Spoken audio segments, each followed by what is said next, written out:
Plusieurs commerces de Toulouse ont été pris pour cible par des manifestants pro-palestiniens. Les enseignes visées étaient soit détenues par des personnes de confession juive, soit supposées soutenir Israël. Les manifestants ont collé des stickers, bloqué l'entrée des magasins et pris des photos des clients. Parmi les commerces ciblés, rappelons Sabon et Optical Center, qui ont été particulièrement touchés. Le président du CRIF Toulouse-Occitanie exprime son indignation face à ces actes. La police a été alertée et a veillé sur les enseignes concernées. Donc on en vient à devoir sécuriser des établissements parce que soit ils soutiendraient Israël, soit ils sont la possession de juifs.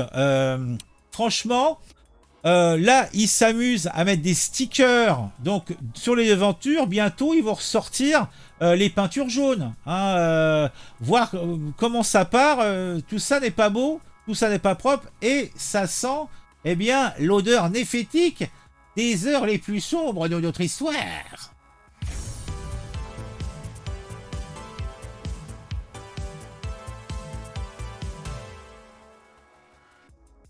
Je vous le disais, est-ce que nous ne sommes pas en train de voir un retour aux sombres heures des années 30? On peut se poser cette question.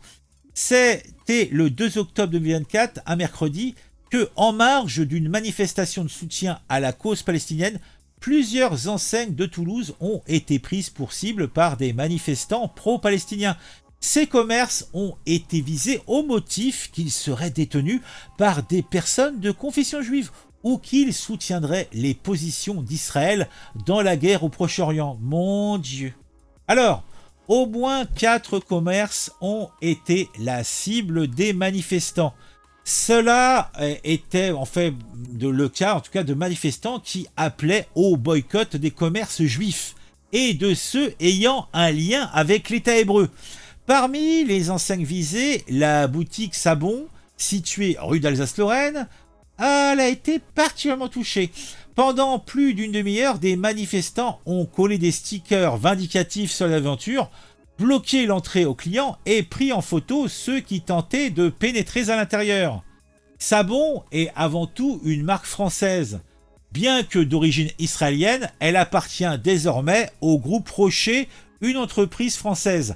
La marque exploite une douzaine de boutiques en France et face aux menaces de retour des manifestants, les gérants ont fermé le magasin pour la journée de samedi et ont embauché un vigile pour assurer la sécurité des lieux et ainsi que celle de ses salariés. Alors, on a aussi Optical Center qui est une cible malgré elle.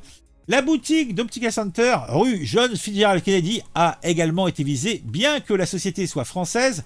Son PDG, Laurent Lévy, est de confession juive et réside en Israël, ce qui en fait une cible pour les milieux antisionistes.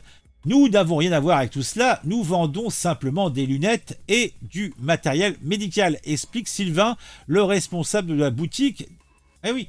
Alors, on a derrière tout ça des manifestants agressifs, gauchistes, pro-palestiniens et de mauvaise foi.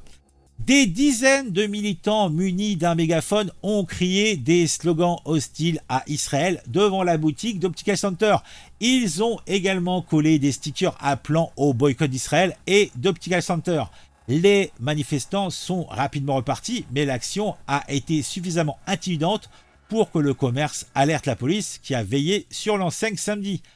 Bon, après, on a les habitués. Par exemple, le McDonald's du Capitole qui a été également visé. Eh oui, le McDonald's de la place du Capitole a également été ciblé, plutôt la cible de manifestants qui ont empêché les clients de rentrer en les prenant en photo et en criant « Honte à vous !» La direction du McDonald's n'a constaté aucune dégradation, mais rappelons que le gérant de la restauration rapide avait été la cible d'un appel mondial au boycott en novembre 2023 pour avoir offert des repas gratuits à l'armée israélienne. Eh oui. Alors, je vous ai dit ça en préambule, mais il y a des réactions indignées. D'ailleurs, le président de la CRIF du coin, donc Toulouse-Occitanie, Franck Touboul, Alors, Franck Touboul a exprimé son dégoût, je cite, et sa colère, je cite encore, face à ce climat nauséabond autour de la communauté juive. Ils font ainsi l'amalgame entre juifs et israéliens, déplore-t-il. Les juifs en France sont tenus pour responsables de ce qui se passe en Israël. Mais est-ce que nos concitoyens chinois sont responsables de ce que fait le gouvernement chinois sur les Ouïghours? Ah, il botte en touche, notre bon Franck Touboul. Bon, en tout cas, la situation est inquiétante, puisque ça va pas s'arrêter là, c'est sûr. Mais le mec, là, le Franck Touboul, il dit on va pas laisser faire. Les commerçants et la communauté juive de Toulouse restent vigilants face à ces actes de violence et d'intimidation. Et bon, dis donc, dites-moi ce que vous pensez de tout ça. Moi, je suis atterré. Les heures les plus sombres des années 30 reviennent. À quand les autodafés? Ah, mon Dieu, mais quelle horreur, mais quelle horreur!